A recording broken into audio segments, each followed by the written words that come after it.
Hey everybody, welcome back to another episode of God Built This Podcast. I'm your host Maxine and we're on episode 170. Hello. I hope everyone's doing well. I have a lot to discuss with you all today.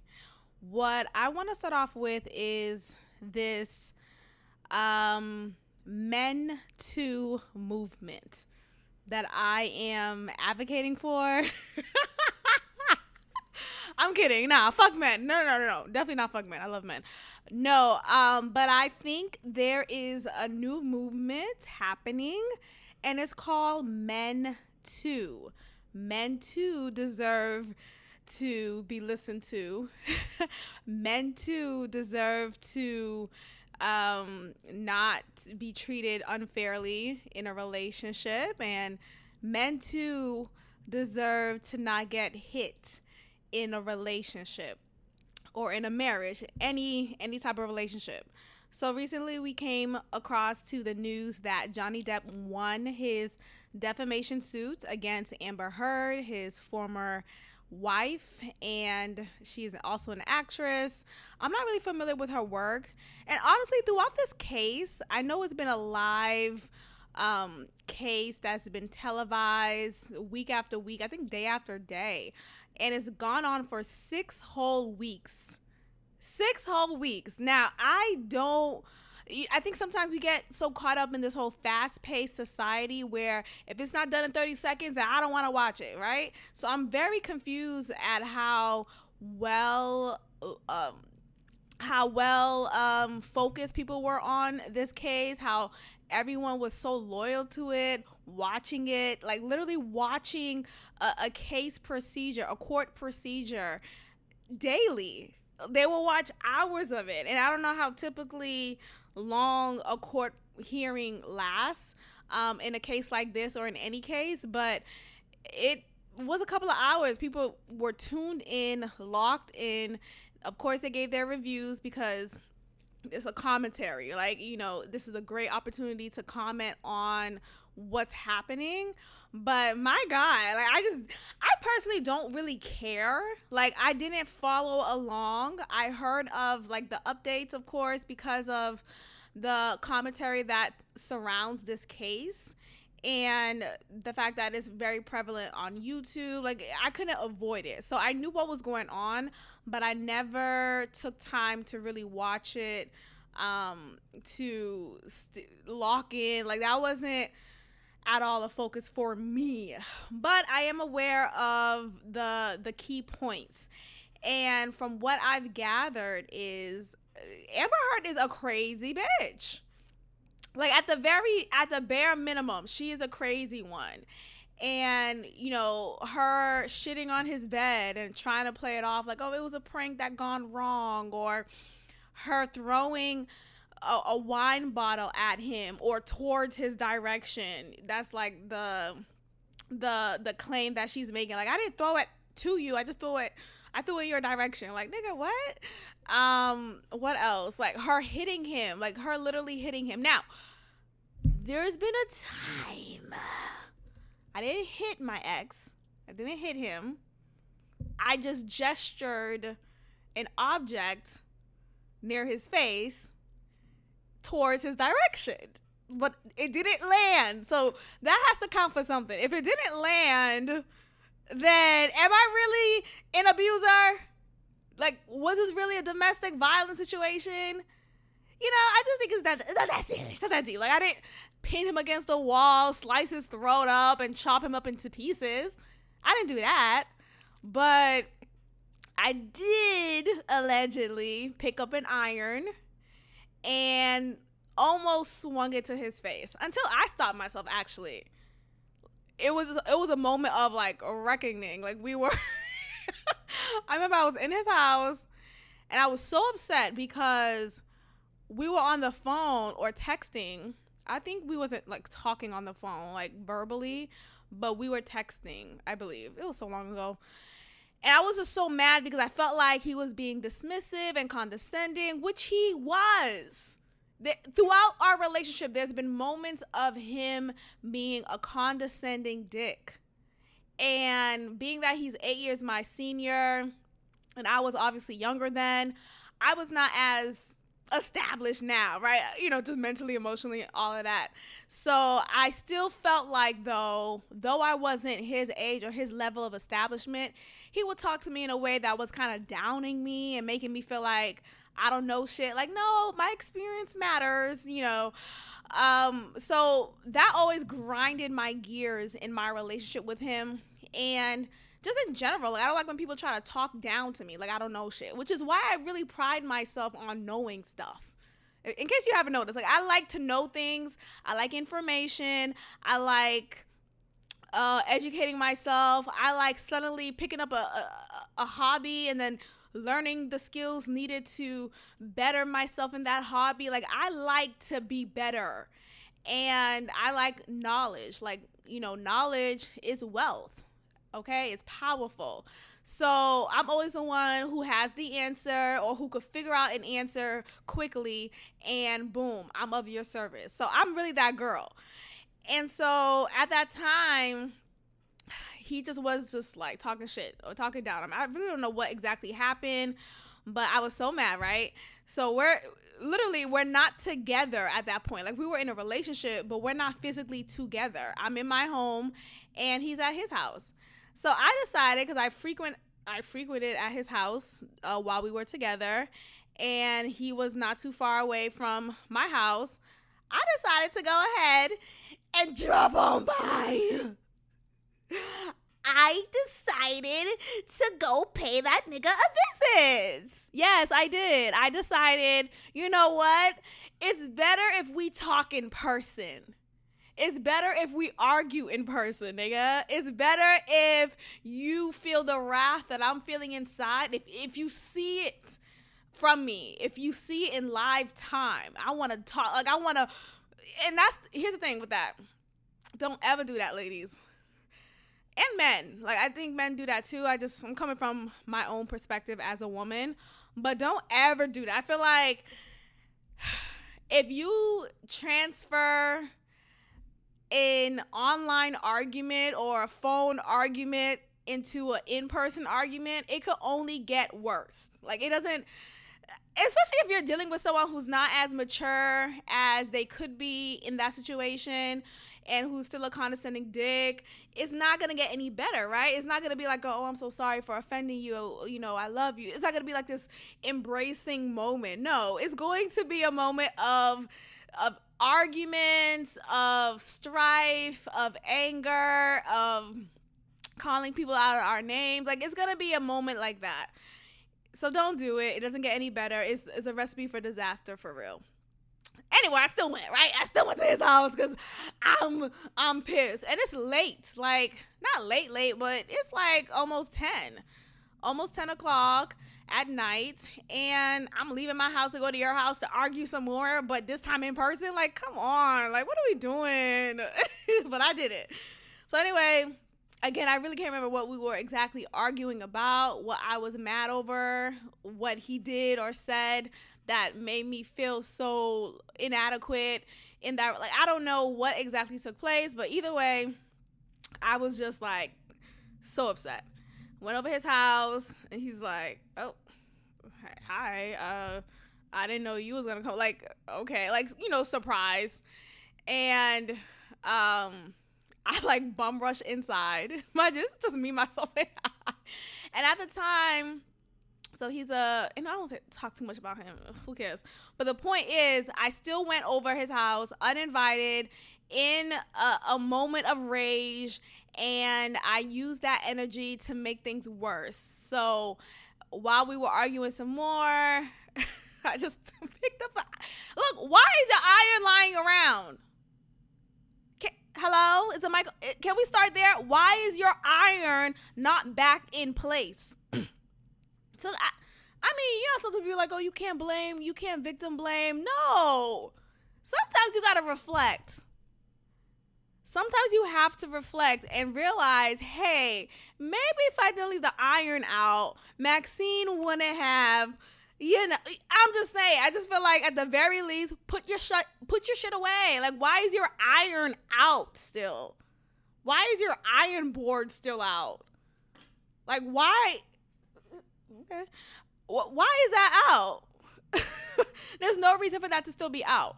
You should have put it away. If I didn't see it in my vantage point, then maybe I wouldn't have picked it up to raise it against your face, nigga. Anyway, I do apologize for that. That wasn't okay. I do not stand for domestic violence. This is my disclaimer. Hey y'all.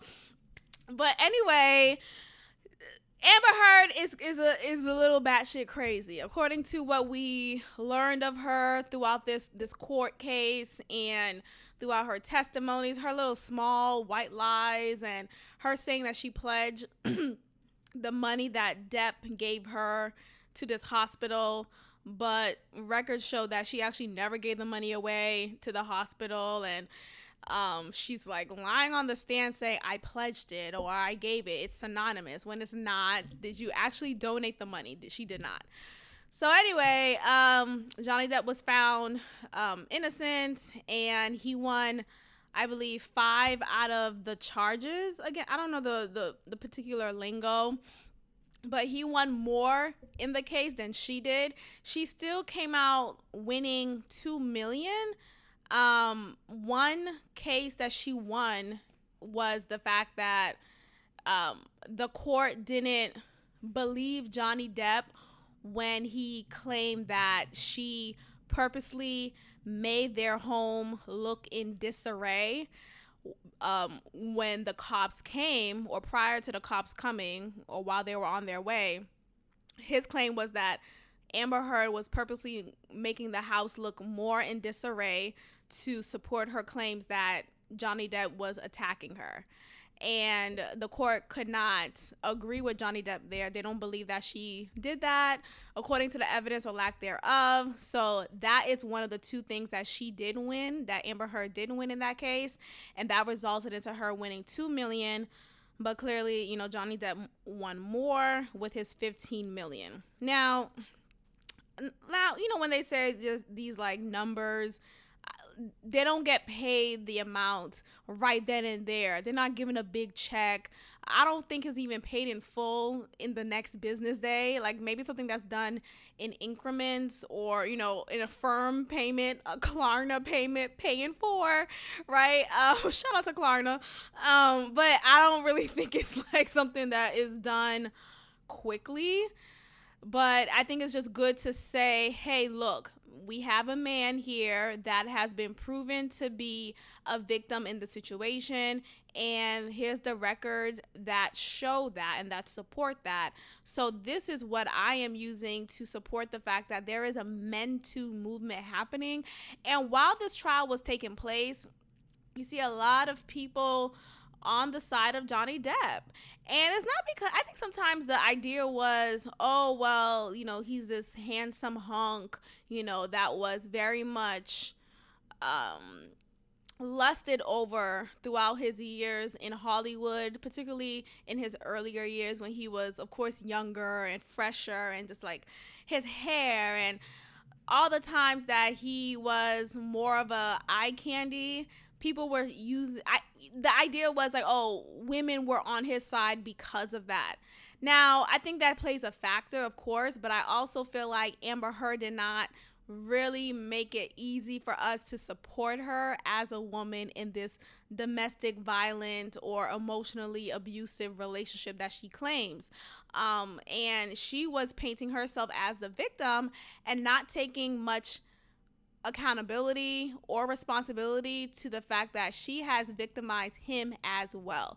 Now, I don't think either one, I think the relationship was just like a shitty one to begin with. I think, yes, Heard was more of the physical aggressor and use her womanhood to weaponize against him. You know, there was a recording that was used in court of her saying, oh, you know, if I hit you or when I hit you, it's not gonna mean anything. They're really gonna believe you, a man. You're like a punk. You're gonna look like, a coward, whining about a woman hitting him. So she was in that moment definitely admitting to the fact that yes, she hits him, and she could get away with it because she's a woman, and that's her standard that she could use, her double standard. And unfortunately, that is true sometimes, right? There are a lot of cases of domestic violence that takes place, and that leads to the woman not being seen as a possible aggressor. It's always immediately looked at, oh well, the husband or the boyfriend, whomever you're living with, is more the aggressor because he's a male, rather than recognizing, hey, this woman here is not this innocent being that we claim. So I do appreciate the fact that this case is recognizing or putting a light to the fact that you have women out here who are taking advantage of their womanhood to be abusers, and knowing that, oh, because I'm a woman, I could get away with it, because no one's gonna believe that. Women can't be predators. Women can't be abusers, when that is absolutely not true. So shout out to Johnny Depp.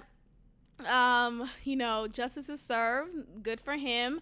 There was a point that some people who are supporting Amber Heard, there's a point that they're making is, well, even if she lied about some of the things that she claimed during this case, it still is a push towards the right direction, because she's putting a light to domestic violence situations against women, from men, and she is helping moving forward this conversation, or just the awareness that needs to be had.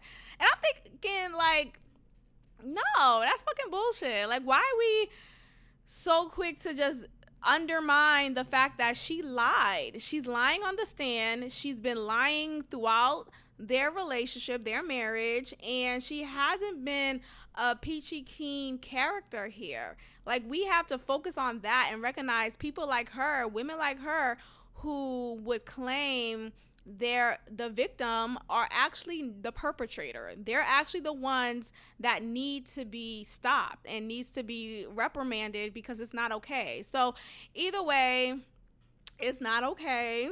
I am not condoning domestic violence. Just that one time with my ex. Maybe if he didn't have the iron out, things would have been a little different at that time. But, whatever. It's all jokes. I'm kidding. Let's talk about this show called Love and Marriage DC, which is a show on OWN TV. It's an extended franchise show of Love and Marriage Huntsville, and now they have it in they have it in DC. So now we have 3 different couples and a couple of different characters, cast members on the show that represent DC, that represent love, marriage, relationships, starting over, starting new, trust, stuff like that. These like regular topics that we know of, right? What's interesting about the show is it centers around the couple Monique and Chris. Monique is from Real Housewives of Potomac, although she doesn't like to discuss that show anymore. And even on this show of Love and Marriage DC, she'll say that other show, which is like, bitch, let's just say fucking Real Housewives of Potomac, because that really was your starting point to the platform that you have now.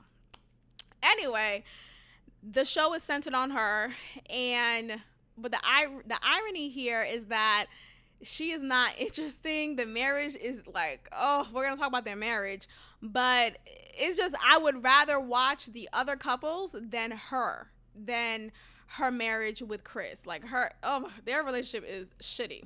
But let's get into it. So Chris is a former NFL player, this big bulky guy.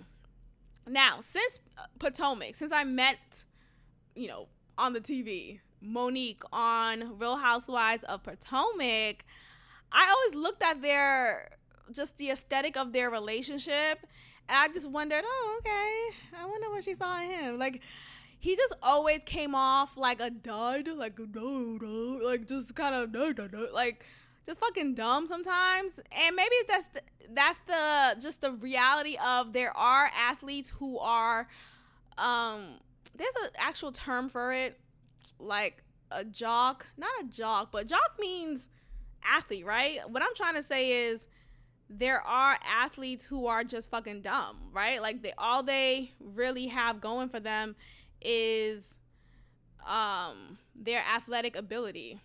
Girl, I can't find it. Oh no, I think I have it. Okay, jock. Jock is a stereotype. In the United States and in Canada, a jock is a stereotype of an athlete or someone who is primarily interested in sports and sports culture and does not take much interest in intellectual activity. Yes, this is exactly him. Now look, I don't know if he's not smart or intellectual of any kind, but he doesn't act like it. Like I think it's also like the way that he speaks, his baritone and his weight. I think that also impacts his baritone. I feel like the bigger you are, the huskier your voice is. Either way, and I don't really think he's a whatever. To each his own. I just feel like Monique is such a beautiful woman just on the outside that it's just so funny to me how she got paired up with this man. Like, okay, whatever. So I don't know how they met exactly, but I remember watching a recent Instagram live of her, and Chris is in the live as well. And she talks about how when they first met or when they got together, their relationship started off as a business one. She actually worked for him and would run the business side of his brand or something. Like, I don't really know what brand it is, but I think she just helped with administrative duties, and she was hired by him. So he would pay her, of course, a salary, a fee, or whatever it is. And so their relationship started off as a business and as a friendship initially. And I don't know what eventually led for it to become a romantic relationship that led to him proposing to her, that led to them being married. I don't know, but all I know is can we just stop saying y'all? Just because you're friends with somebody, that means that's enough to make a romantic relationship. Because here in this relationship with Monique and Chris, we see a clear reason why that is not the case. It's not the case. It's not the case. And the reason why I say that is Monique, throughout this show, Love and Marriage DC, she's complaining and nagging, and she's like really, really annoying. Like, oh my God, like fuck. But she's really annoying, but she's nagging about the same topic of him not being a romantic guy. He doesn't take her out on dates, or he doesn't have any romantic gestures for her, and it's kind of a dud. Like, okay, we're just here together, and they have 3 kids together, and they live in this beautiful home, and they have a seemingly nice life, right? It looks great on the outside, but on the inside, there's a lot of cracks. And I'm not trying to wish this upon their marriage, but I could bet maybe $2 at the very least that they will get a divorce soon. I don't know when. I'm just gonna say soon, because the way that is looking and the way that she's talking to him, it doesn't look like it's gonna last any longer. She keeps saying that they've been married for 10 years, and she was hoping by now, the 10-year mark, that he would at least be more of this person that she wants him to be. She wants him to be romantic. She wants him to be sensual. She wants him to be emotionally vulnerable with her, and he's not giving her that. And it's not like he's not giving her that because he's just being a dick and he ain't got time for her. Like, he doesn't talk down to her. I mean, there are moments when he'll be like, okay, hush. But sometimes she needs to hush. And I'm saying that respectfully because she talks a lot. And in the Instagram live that I watched of her, she was saying how she was commenting on the fact that someone commented and said, you talk a lot and you nag a lot. Like, why don't you like kind of work on that? She was saying that she was trying to explain or justify why she does that. Like, well, when you're on a reality show, your subconscious has to be said out loud. So in her mind, she's thinking like there shouldn't be a dull moment. Everything should be excited. Everything should be discussed. There should be a moment of talking at any point. Like you can't chill at all. And that's not real. That's not fucking real. I really don't like when people try to like control what the vibe should be. Let it be what it is. And if you could join in it, then join in it. But if I'm not in the mood to talk, don't force it out of me because you're trying to make a scene. No. I get it, we're filming a reality show, but there are different moments that the cameras will pick up and will piece together that will make of an interesting scene. But you don't have to purposely talk more than usual just to take away any moments of dullness. Like, what are we talking about? Like, that's so dumb. Like, I remember when I wasn't filming a reality show at this time, but I remember in college, in undergrad, I was living with my roommate, my college roommate. Shout out to her. She is a type who doesn't really like silent moments. Like, I think silence make her feel uncomfortable. It makes her cringe. Like, I think it's her anxiety. And at that time, this was like, 09, 2010. At the time, the word anxiety, like these words that we use now to explain how we are, wasn't a thing back then, at least for me in my circle. So I didn't realize that it could have been her anxiety manifesting itself and wanting to control the moment. But there will be moments when I'm just like not talking. Like I'm just like, okay, maybe we came in from a party. We talking about, oh my gosh, that was such a fun night. Yeah, that was so cool. I had a good time. They played my song that night. I'm done, right? The sentence is over. And now I'm in the kitchen. I'm preparing some noodles, right? She gets uncomfortable, or she got uncomfortable with that. She would be like, there you go again, not talking. There you go again with your just silent, like you just not talk. Like, why aren't you talking? Like, it's so fucking weird. I'm just looking at her like, what? Like, I just don't have anything to say. Like, I'm done right now. And at the time, I didn't have the language of like introvertedness, extrovertedness, ambivert. Like, I didn't have that language then either.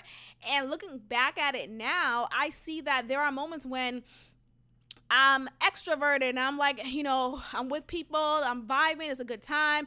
And then when it's time to be a recluse, I'm that. And it has nothing to do with you. Like, why are you taking it personal? Like, why are you trying to change me or make me something I'm not? Like, this is where I like to regroup and collect my energy. And, when I'm ready to get back up again, I will. But you taking it so personal, like she took it so personal that I wasn't talking every moment of the moment in her presence. And oh, it's so, okay, awkward. Like, that was the thing that we would say all the time. Like, awkward. I remember, that was our key word.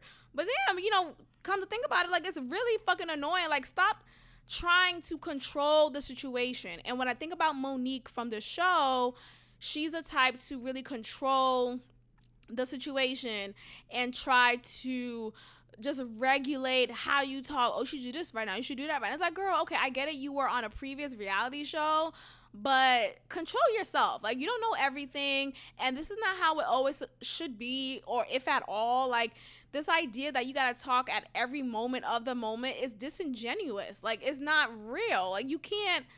There are times when I'm just like mute because I'm processing, I'm thinking, I'm watching something, or I'm researching something. Like, I don't have to like narrate everything that I'm doing by the hour, by the minute. Like, girl, relax. Go find a book.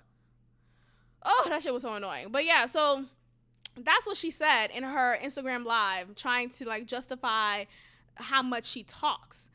And I remember in that live, he said something about like, they were addressing the fact that, so someone commented and said that, maybe she's a gold digger or whatever. And she's like, no, I'm not a gold digger. If I was, then I wouldn't care so much to make this marriage work. I wouldn't care so much to try to get him to be vulnerable with me. I would have been left. And he said a comment. He's like, well, I would have left with her too. Like, you not leaving. I'm not, like, you not going. I'm going to be right next to you. I'm going to be right by you. And that came off to me as, I think if anything, if they do get a divorce, I think it'll be her doing. I think it will be her finally saying, I'm done. I'm unfulfilled in this marriage.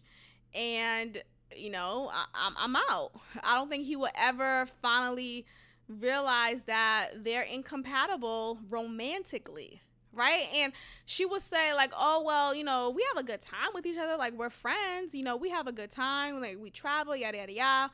But as far as that spark, that oomph, that romantic side of the relationship, that shouldn't even be a fucking side. Like, what are we talking? That should be the main course. And that's what I don't understand. Like, why are you getting a marriage and the side, the coleslaw is the romance? What? If you don't feed me with the rice and the chicken of romance, then I'm not even going to consider marriage with you. So when I think about Monique and how they started off as a business, and, you know, sometimes with business, when you work with people, you develop a friendship with them. So business and friendship easily came in hand. But when it came down to the romance of a relationship, that was more contrived. Like, y'all had to, like, force and wait it out. Like, oh, maybe after this, you know, after this kiss, I'll feel something sparking in my pants. Maybe after this, you know, I'll see him in this sexual way, or I'll be more attracted to him. Like, look, one thing about me is I'm not gonna waste your time. If I'm not attracted to you, if my pussy doesn't get wet at the sight of your name coming into my phone because you texted me, it's done.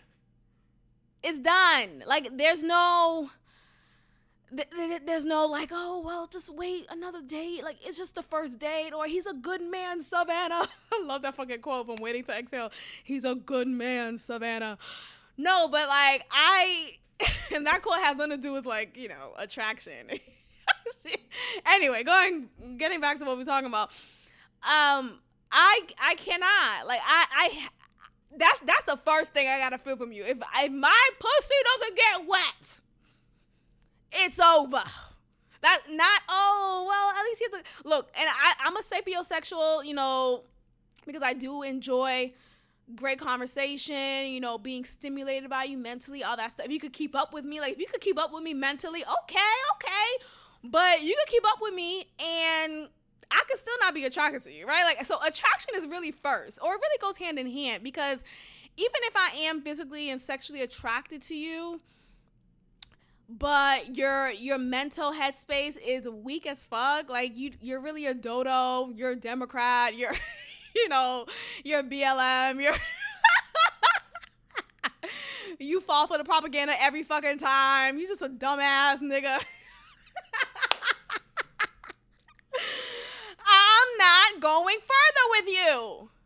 That's it. Like, there's no, maybe after the third date, no. I remember when I was actively dating, going on these, like, these dates that I would, I'm gonna say that I would find, like, what? No. So I was a member of online, just, you know, dating apps. Yeah, dating apps on your phone. And I just discourage anyone from doing that. Please don't. I know there are some, like, of course, great stories and great examples and how it worked out. And yada. I just think overall, though, a lot of the times the people on there, the men are on there, are not serious. Okay? If you're just trying to fuck, then go ahead. But other than that, if you want something more, it's better to just meet someone organically. So anyway, when I was on it, still figuring it out, still trying to, like, you know, just see what's out there. This was like a couple of years ago. I remember going on this date with this guy who I had great conversation with. Not great. I mean, it was good. Like, it was cool. Like, okay, we texted well enough, and he finally wanted to meet up. And I appreciate that, because I don't like to just, like, if we live in the same fucking neighborhood, right? We're in the same city, we're in the same neighborhood, we're in the same zip code, we're so close to each other, just like miles wise, then let's go ahead and finally, get together. Like, stop wasting my time. So like, I don't mind that. I think sometimes there's this idea of, oh well, it gotta, I'm gonna wait a month or 2 months before giving him my time in person. And I'm like, okay, I mean, do what makes you more comfortable. But ultimately, for me, I like to see you immediately, and hopefully, the conversation that we had previously was good enough for me to say yes to. Right. So anyway, I meet up with him. We go to this restaurant. It's a chain restaurant, which is already a problem. What? Why are you taking me to Texas Roadhouse? Hello? Why are you taking me to Texas Roadhouse? And mind you, that wasn't the initial plan. The plan was to go to this other spot that wasn't a chain restaurant. It's just another like nice spot to be, like a nice like aesthetic vibe and good food, good, like it was a nice vibe that I suggested for us to go to here in Houston. And we get there. He should have, what was it? Made a reservation. He should have made a reservation, but he did not. So we get there, because it's a lively spot. The wait time was like 45 minutes to an hour. And of course, this is impatience, of course, like I don't want to wait or whatever. So we decided on somewhere else, and he suggested, oh, why not, this other place. No, it wasn't Texas Roadhouse. It was Saltgrass. Shout out to Saltgrass. Girl, okay, Saltgrass restaurant. Okay. So we enter, we go there, and it's just, just kind of, just fucking cheap. Like, just like, what are we doing? But I'm going to be a good trooper, and I'm going to make the best out of it. But I was already in my head like, yeah, this is going to be a no for me, dog.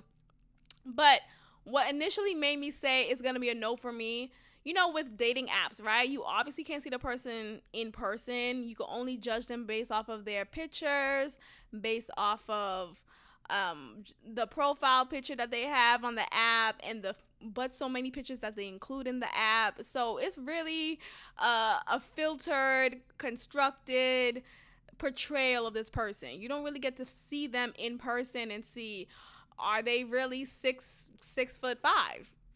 Okay.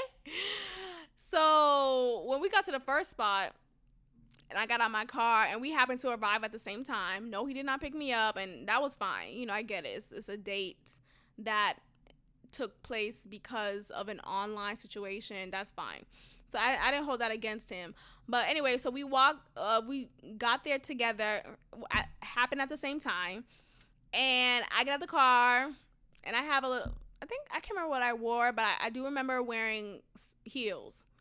Not like 6-inch heels, but probably 4 inches. Not really that serious. He got out the car, and I almost got back in my car. Hello? He got out the car, and I almost got back in mine. Okay? So just that alone says enough. I almost got back. I almost drove away and acted like I didn't see him. I'm being hyperbolic. But seriously, when he got out the car, I was kind of like, oh, okay. And the reason why I reacted that way is he was short. I think I was a little short. And being that I'm wearing these 4-inch heels, it's just like, oh, great. I'm with somebody's son. Like, I'm with a fucking toddler by my hip. Like, it just, and he was built well. Like, he wasn't out of shape. He was well, like, manicured. I remember him having locks, and his locks were well maintained.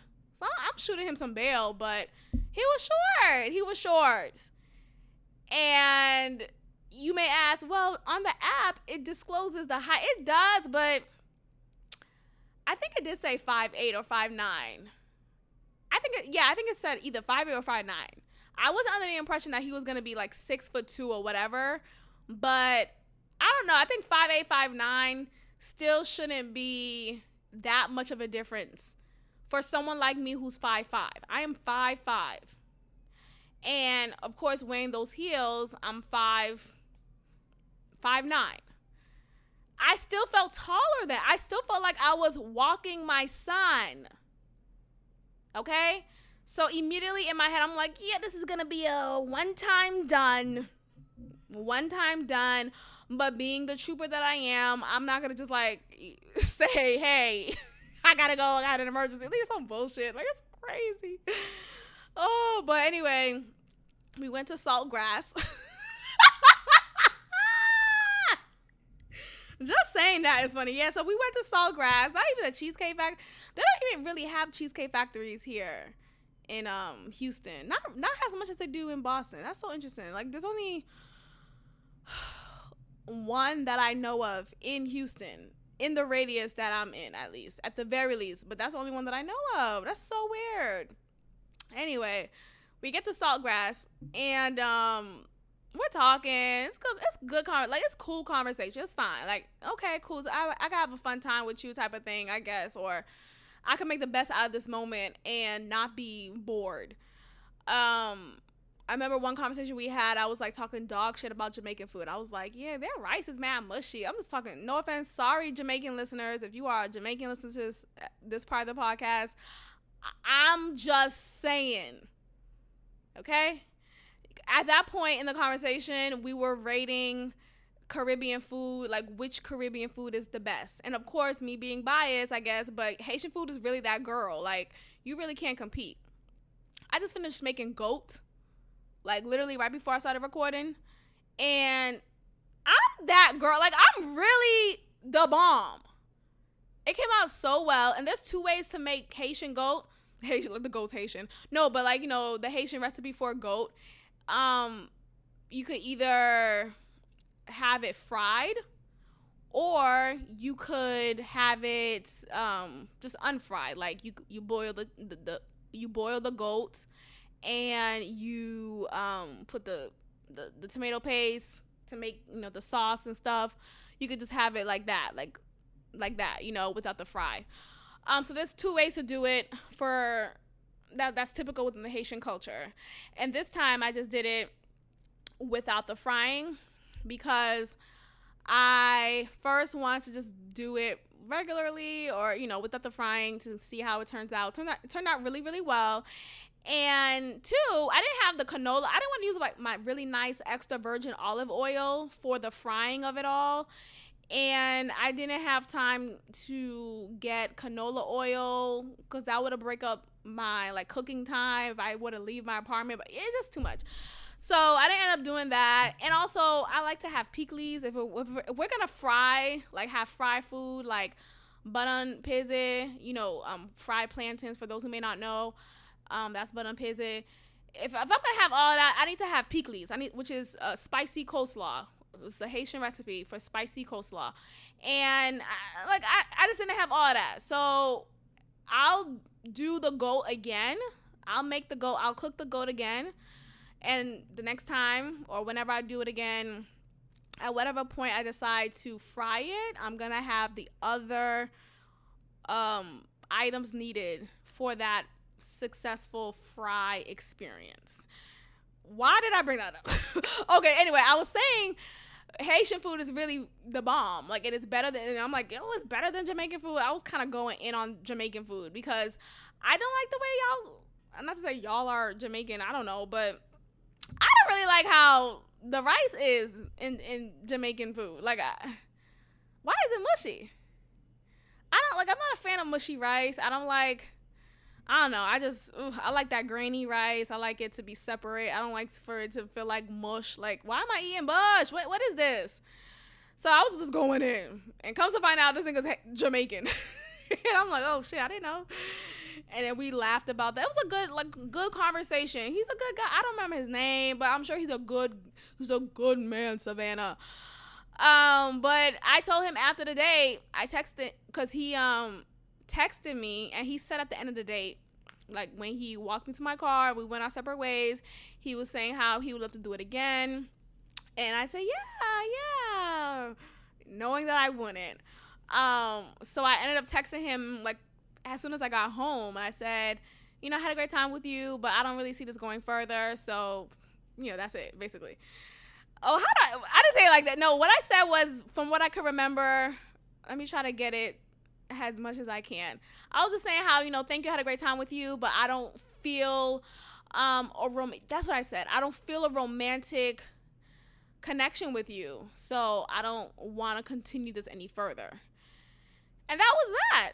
He didn't respond, which I feel like, sure, it's a rejection, and how do you respond to rejection? Or maybe he was like, fuck her, I don't know, but sure, fine, let me give him some cop out for not responding to rejection. But I feel like, I don't know, I just think you could just fucking say, okay, I wish you the best, or like, I don't know, like, there shouldn't be like a lack of response, right? Like, I didn't call you out your name. I'm like, oh, I had a horrible time, that's why your dick's small, like I didn't go in and say any of that. I just said, hey, I'm gonna be very honest with you. I said that part in my head, but my justification in telling him that I don't want to continue this further is really because I don't like wasting time when it comes to that stuff. Like, I don't want to be in a relationship with someone where the attraction is one-sided. Look, I was on a previous date before that nigga,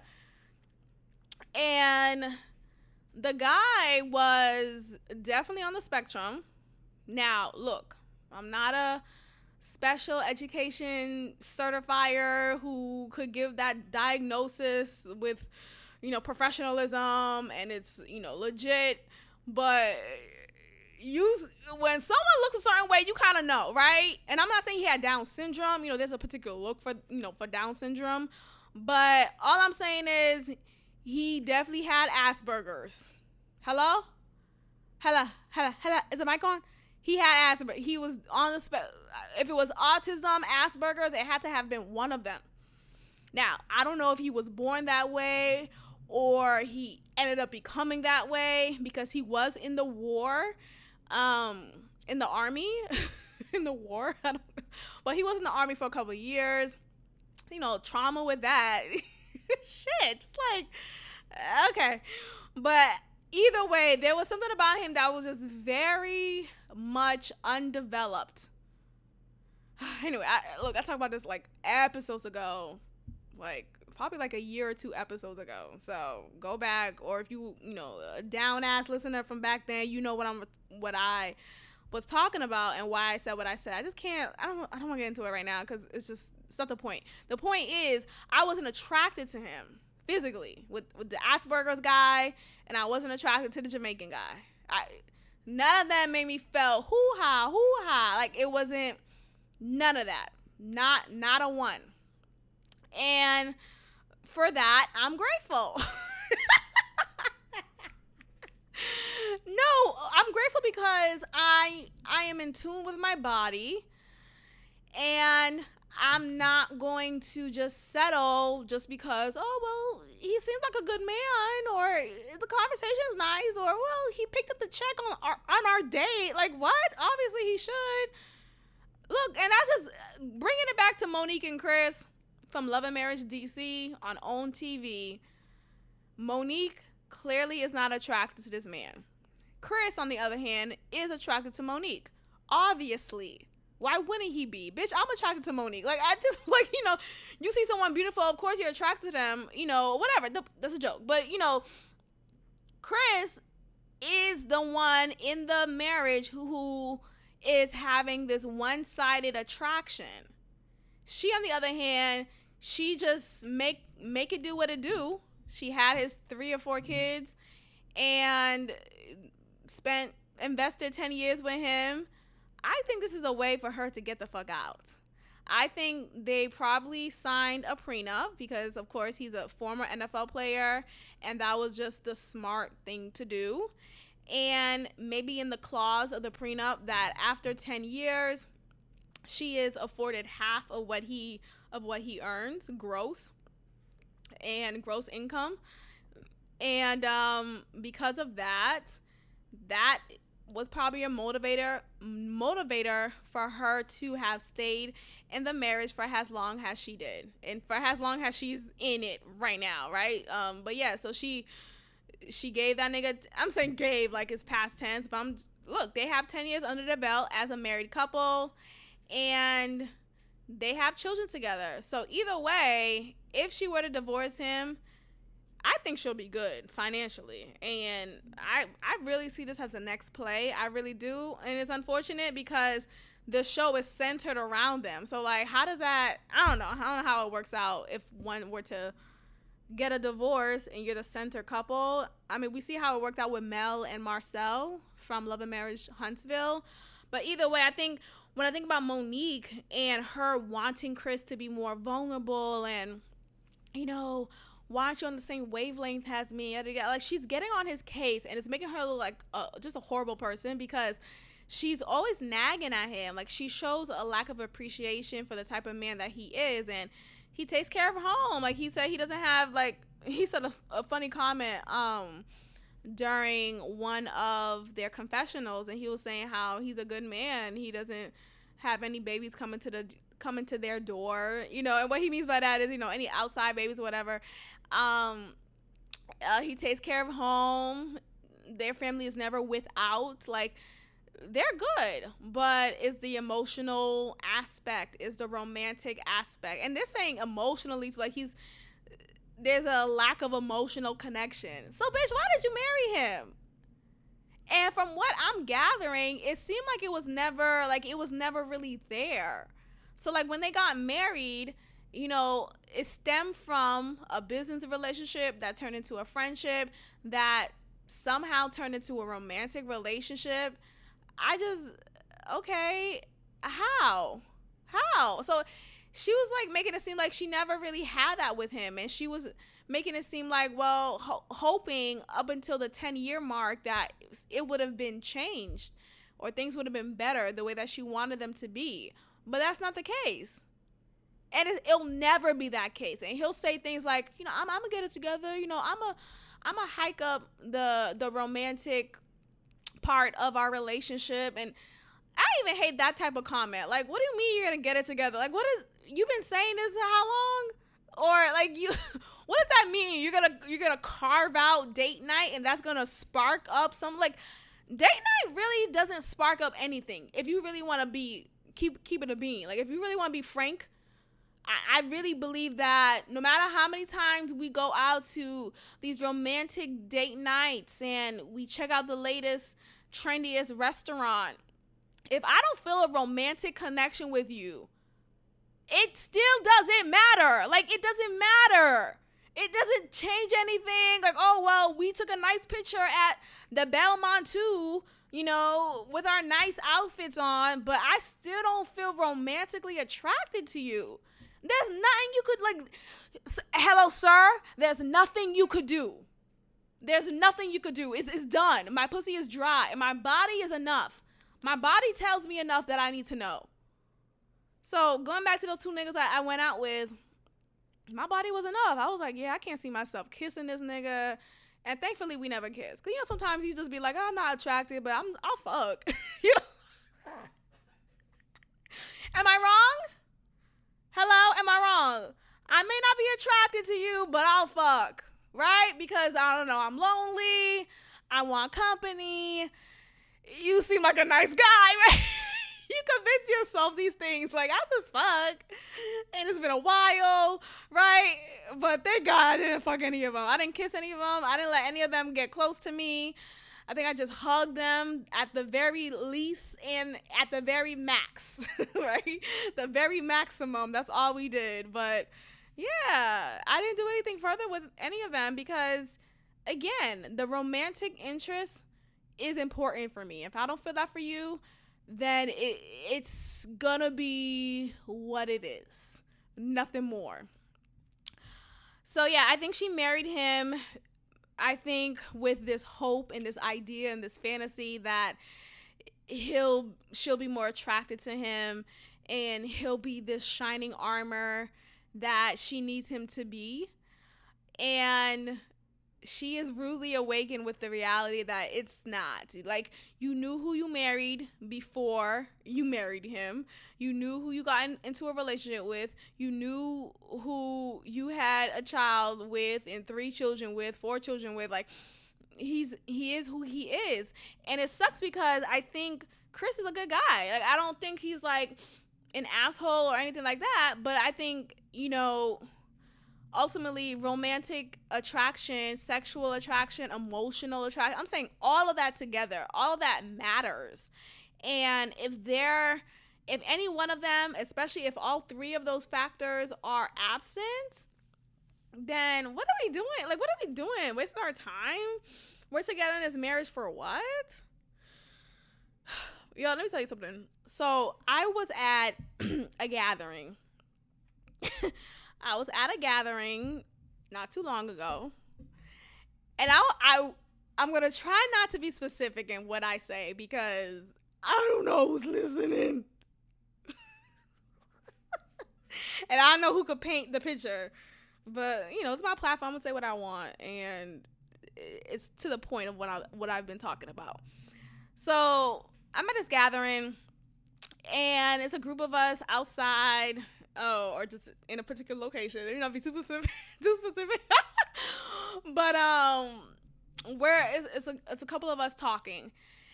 And one of the guys there, he was saying how he is married.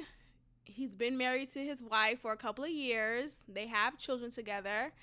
And he starts off the conversation by saying, I'm happily married. I'm happy. I'm happily married.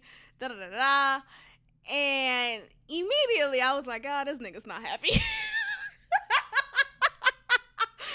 Immediately I knew what was going on. Immediately, when someone has to say, I'm happy, to tell you that they're happy, when someone has to say, I'm not mad, to hide the fact that they are mad, you know how some people be like, I'm good, I'm unaffected, after like a big ass blow up, a big ass argument you had with somebody, something that horrible happened, and you're like, I'm good, and you can't hold me down, I'm living my best life. It's like, no, you're not. Like, you're emotionally disturbed right now. Like, you are not happy. Like, cut the shit. But they have to, or they feel like they have to say, I'm happy, or I'm good, I'm unbothered. I hated that word at one point. I'm unbothered. No, you're actually incredibly bothered right now. You're like to the point of bothered that I haven't reached, and it's like disturbing. So he starts off and say he's happily married, and I knew that was a lie. And then he immediately, like literally a millisecond after he said that, he says how he wouldn't have married his wife. He wouldn't have gotten into marriage, period. And the only reason he did so is because, she got pregnant, he's trying to be an upstanding father, which I respect, right? I respect. But this brings me back to how I was raised in a church-filled environment, in a religious environment, and when a woman is pregnant out of wedlock and there is no representation of the husband or of a husband because it was a drunken night or whatever the case is, or you just in a relationship with your boyfriend and y'all got pregnant, you got pregnant, there's this force, there's this push and somewhat of a mandate to get married because that is what is recognized by God. And you don't want to look like a whore, pregnant. It's better if you're pregnant under this guise of marriage, right? And so I've seen, growing up in my younger years, I've seen a lot of marriages start because the woman got pregnant. And there was an immense amount of pressure upon the woman and the man to go ahead and just get married. Well, you have this baby. Why not just get married? Why not just get married? Because it wasn't planned. That's why not. We didn't plan. And I get the argument of, well, if this is what happens, you kind of plan for it because, he came, nothing was protected. Yeah, I get that argument. I get that. But don't then force me to do something that I'm not really 100% sure of, because I wasn't necessarily going into this sex with the intention to get pregnant by this man. Okay? Sometimes stuff does happen. And of course, I'm not advocating for abortion, all that, But the point is, stuff does happen, but it doesn't have to mean, well, because this happened, that means you just got to go ahead and do that. Anyway, so when he said that he wasn't ever thinking about marriage and definitely wasn't trying to get married to his wife or whatever it was, and justified it as, well, he did so because, they were pregnant at the time and it was just like, quote unquote, the right thing to do. I just think about, like, I feel sorry. I feel sorry for people like that who feel like because of what one thing happened, they then have to do the next thing. Like, I feel sorry that you don't have a mindset that is of freedom. Like, you could have still been.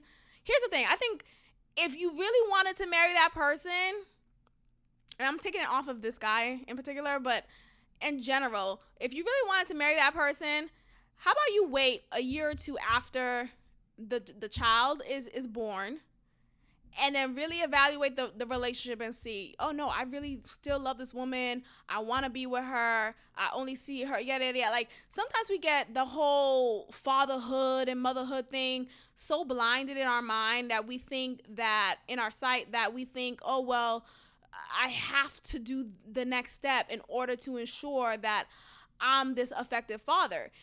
I'm not advocating for a split household when it comes to raising children or whatever, but I just think to then force marriage because of a child is still not a recipe for success. It's still not a criteria for success. Oftentimes we see a lot of marriages being unfolded in front of their children, and these marriages are toxic, abusive, emotionally absent. But hey, I got married because it looked good.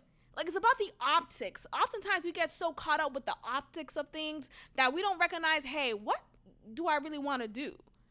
Like, children don't know what they don't know, right? Like, children don't know that, hey, my parents aren't married until they know. Like, and what I mean by that is, I'm trying to, like, not, like, focus on him, but I just think, you could have still created an environment for the child to still be healthy and loved and whole while still not committing to marrying the mother of the child just because the child came out accidentally, quote unquote, respectfully. Like, y'all live in separate homes, but you create an agenda, a schedule, an agreement that, hey, every 4 days the child is with you. You split the time with the child, and you do it in a way that is constructive, that is healthy, and that is loving. And you say, or you have conversations with the child for the child to know that, hey, yeah, mommy and daddy aren't together, but we love you so much, and it doesn't matter. I think we get so caught up in this whole idea of what a family should look like, and father and mother should be in the home, and we should be married. And it's like, but do you even love her? Huh? Okay. But y'all married her. That's good. Let's move on, because I really mean no ill will. Okay, Joe Biden. Shout out to Joe Biden. Recently posted his affirmative action plan for strip joints. He didn't post a plan, but he was advocating for affirmative action for strip joints. He posted a picture of a New York strip club that included, I want to say it's maybe 15 women in this picture that I could count off on the top of my head. 15 women in this picture, and they all look alike. And the running image of these women is light skin, silky, long black hair, just that same IG fit, you know what I'm talking about, that same Instagram look. of course, a body, and they all look alike. Like, they all really could just be sisters. And this sparked a lot of controversy because you have Joe Budden, who may not have the best rap sheet, no pun intended, of advocating for women or protecting women or caring about black women. There's a lot of talk about he doesn't date black women. He only dates Cape Verdean women, or I keep on saying Cape Verdean, Spanish women. And I'm going to say Spanish, not Hispanic, because fuck that shit, it's Spanish. But anyway, and contrary to popular belief, he does date like all kinds of women. Like, and what's public to us and what is known in history is that he had a relationship with Spanish women more so than black women. I don't really know. The current woman that he's seeing now, allegedly, she's black. She's a black woman. She's actually from Boston. I don't know her, but I think I seen her around years ago. But either way, they feel like Joe Budden is not the person to advocate. Like, he's not the right messenger for this topic. And to each his own. I really enjoy Joe Budden. I feel like he's misunderstood oftentimes by the public, and I think there is a lot of propaganda set against him to not see him for who he is, instead of let's believe what is so easy to latch onto. So I think, coming from someone who sometimes is misunderstood, like, I get that impression sometimes. So I could see someone else who's like that. Anyway, I support Joe Budden. If you haven't realized, I'm a Joe Venger.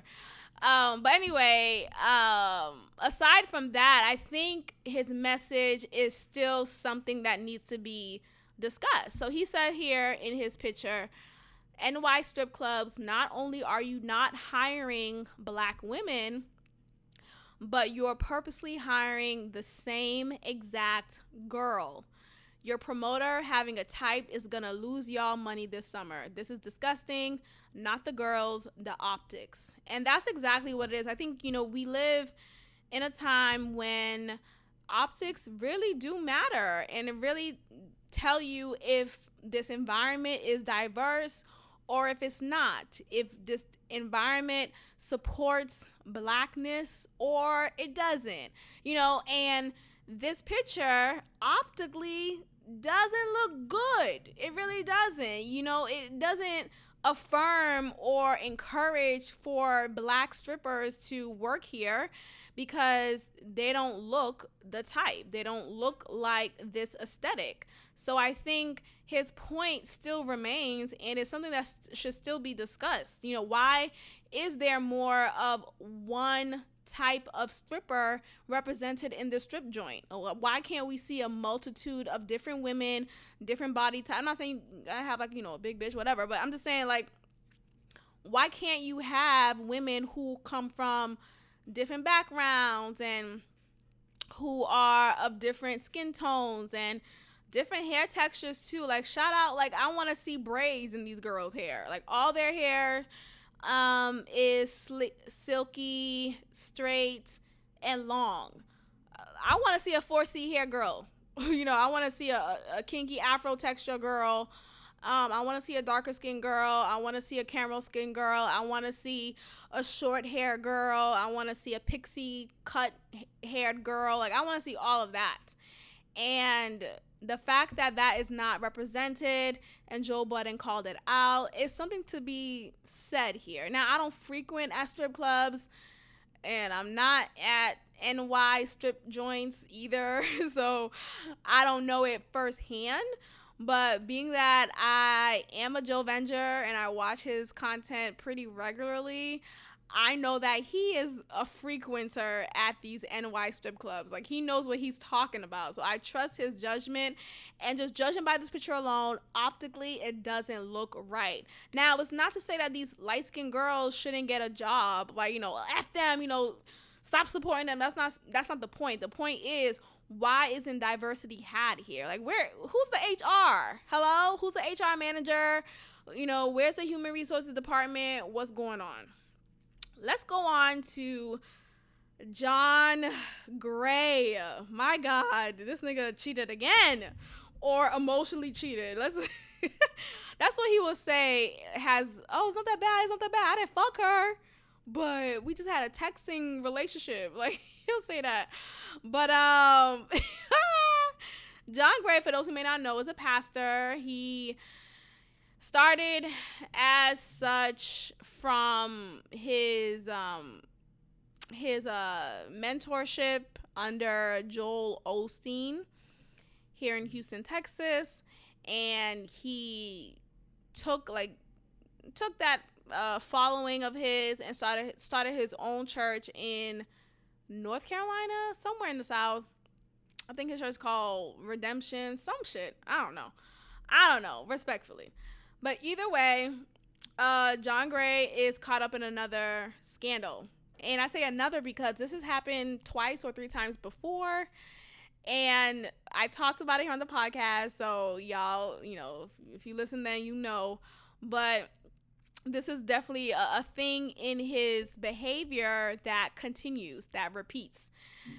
This latest scandal included him sending nudes, and I didn't want to type in his name I did type in his name in Twitter to find more info about it, and I watched a couple of videos, so I know the gist of what took place, but I don't want to go too deep in it because I don't want to see this picture that's being described.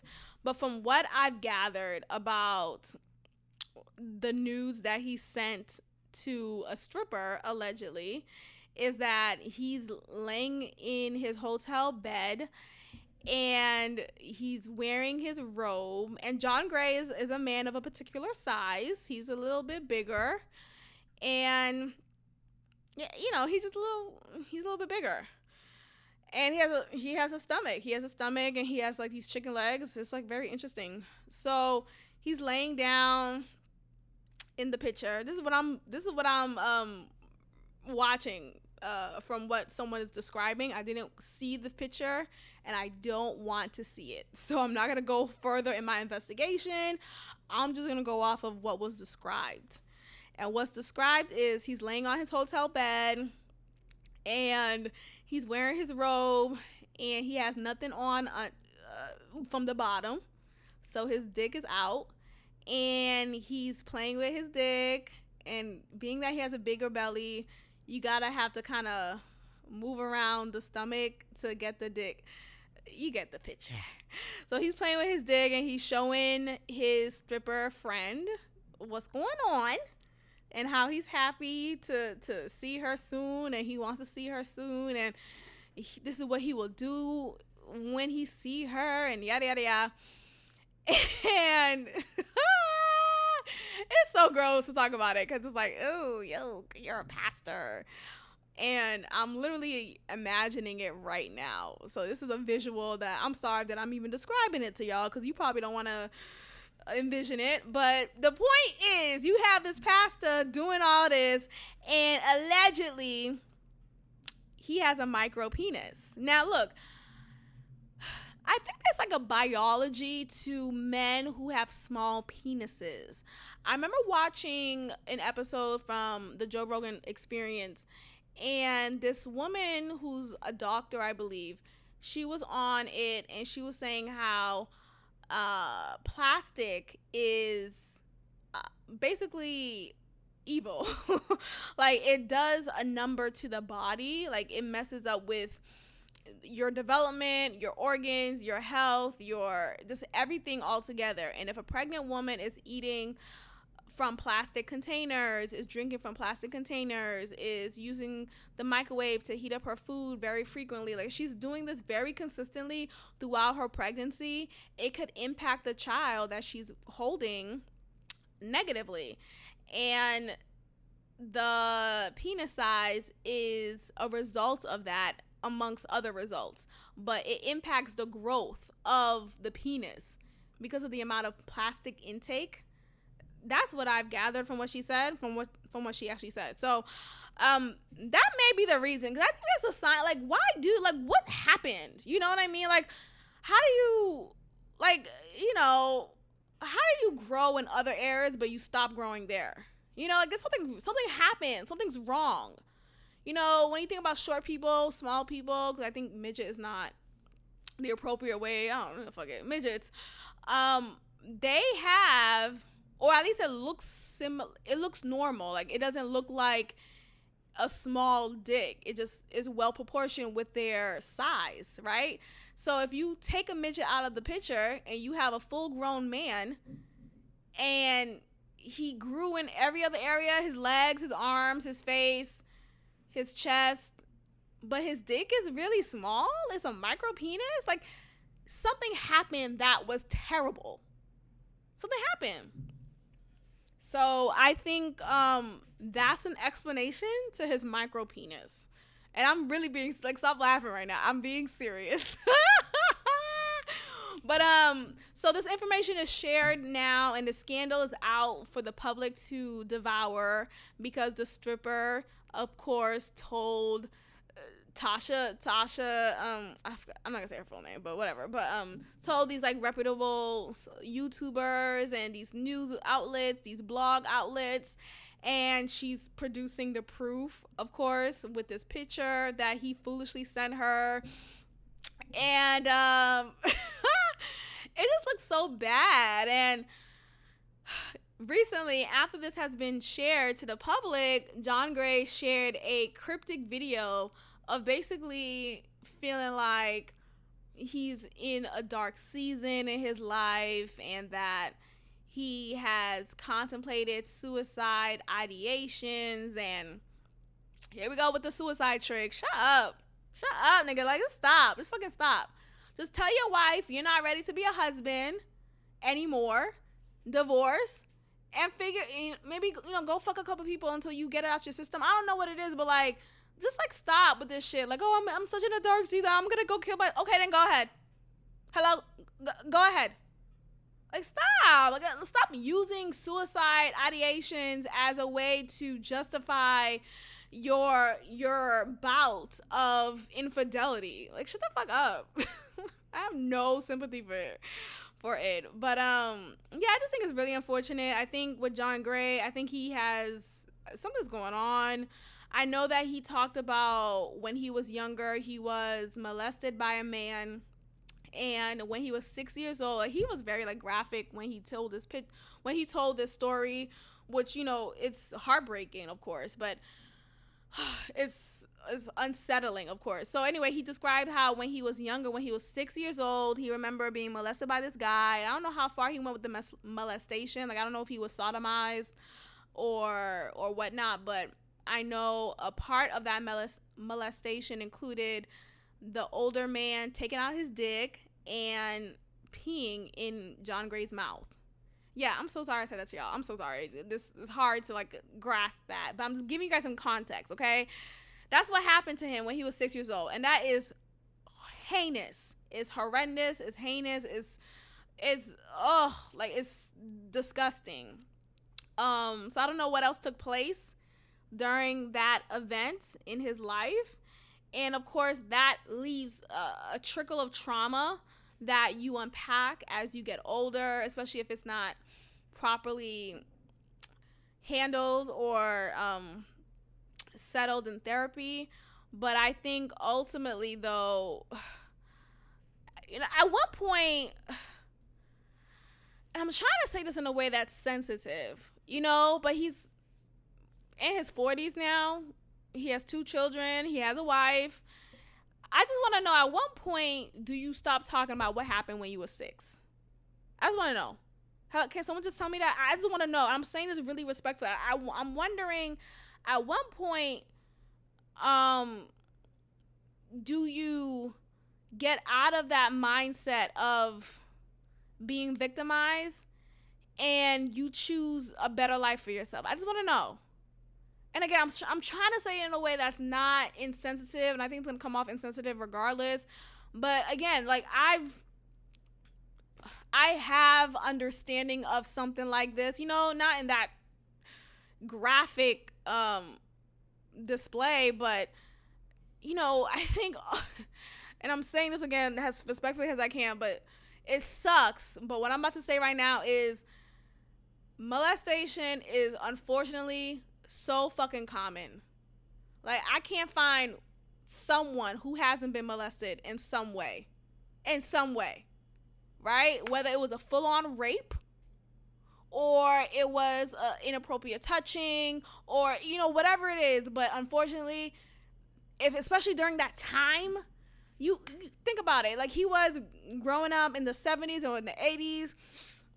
In that time, that shit was unfortunately too much of the norm. You had broken families. You had people just battling with drug addiction. And they processed it by violating the body of others. Unfortunately, and I'm saying this, of course it's unfortunate, right? At the very least. But the point of what I'm saying is, everyone has a story. Everyone has a sad story. Everyone has been molested at this point. Like, everyone has had just a horrible lack of protection moment in their lives. And I just want to know, when do you stop letting that define you? Hello? Did I lose you? When do you stop letting that be the explanation to why you are repeatedly doing wrong? Or why you're repeatedly, whatever that wrong looks like when does that stop? And he says all the time that he's in therapy and he's taking a break from the pulpit and yada, yada, yada. But, what? Are you just saying that for the optics? Are you saying that because it looks good? It sounds good to say? But are you really are you really getting the work that you need to get? I don't know. I really don't know. So, again, I have sympathy for that. I'm sorry that he went through that. I'm sorry that many of us went through something, if not similar, or somewhat of that field. But it's just, it's too common. It's too fucking common. I'm saying that to say that everyone has a story, but at one point you have to decide when to produce better results. At one point, it's like, I don't want to keep on talking about this anymore. I don't want to talk about this anymore. I don't want to talk about that time when I don't want to talk about that anymore. I've talked about it enough. I'm not letting it define me, and I'm moving on.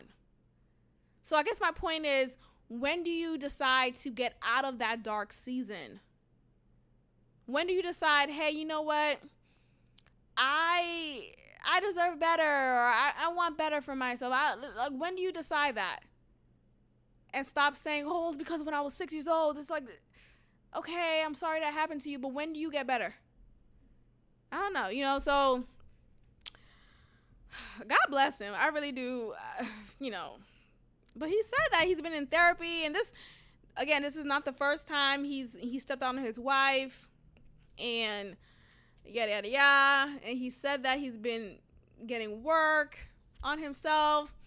But who knows if that's really true. I just feel like when you are in therapy, there should be a cutoff point, right? Even with my therapist now, I enjoy our sessions. I think he's great and he's very helpful. And, I raved about him after the first session. I felt like he was the energy that I was needing and that I was wanting from my previous therapist. And I'm so happy that I have it in this one.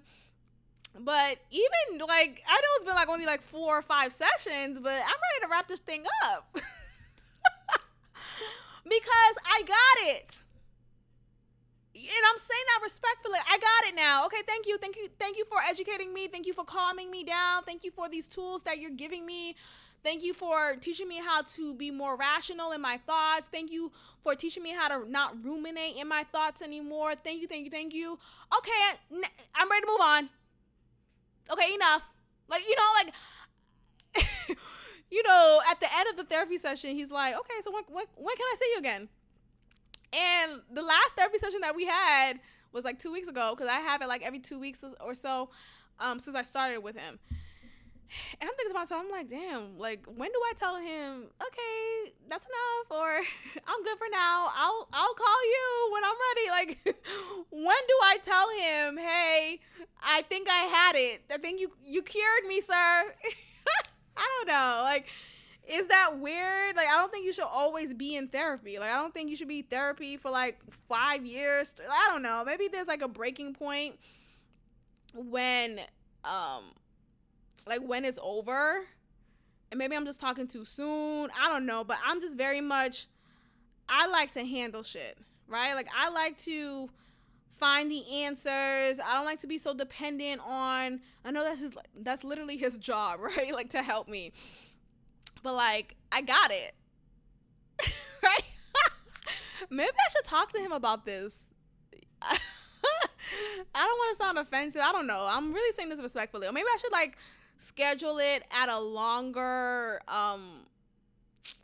in between time frame. So instead of every 2 weeks, I could just be like, oh, how about next year? Like, you know how when you get your dentist appointment, it's twice a year, or really once a year. I really get mine, you know, depending, but like you don't go to the dentist every 3 days or whatever, or every month. No, even like your annual checkups, you know, for the hospital from your primary care doctor.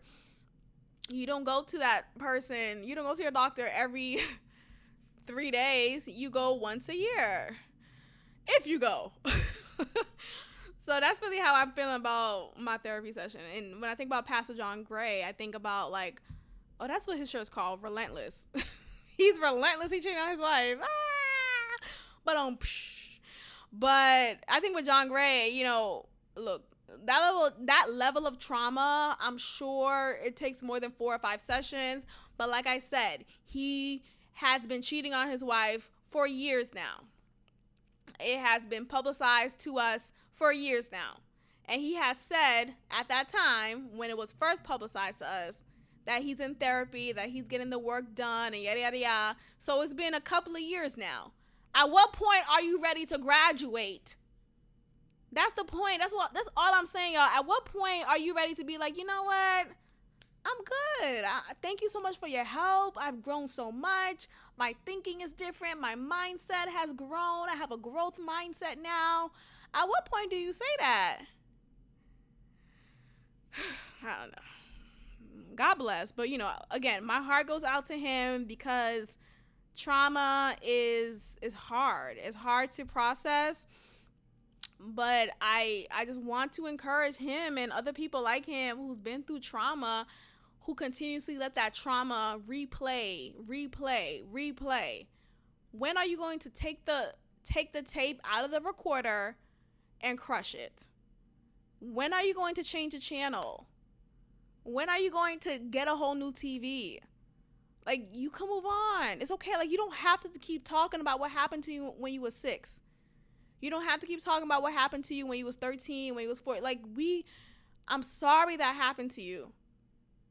Here's what's happening to you right now. What's happening to you right now? Let's talk about what's going on right now in your life. Let's focus on the present. Hey, something I learned from my therapist. You know, he tells me, focus on the present, ground yourself in the present. Don't like fret about the future. Don't like attach the unknown to negative thoughts. It just like, I don't know. Like, I don't know doesn't have to mean a negative thing. It doesn't have to have a negative connotation. All right, you guys, I'm going to end the episode here. Thank you all so much for listening. Continue to support by leaving a comment if you haven't yet. If you want to add more, please do so.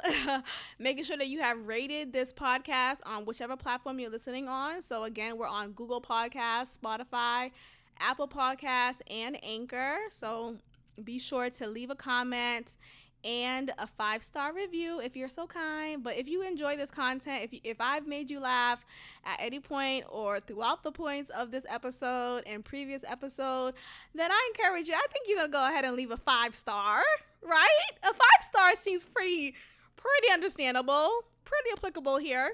So go ahead and leave me 5 stars. Be sure to be subscribed. Share this podcast with a friend, whether on social media or by literally sharing the link, copy and pasting the link to someone via text message on your social media platforms, etc.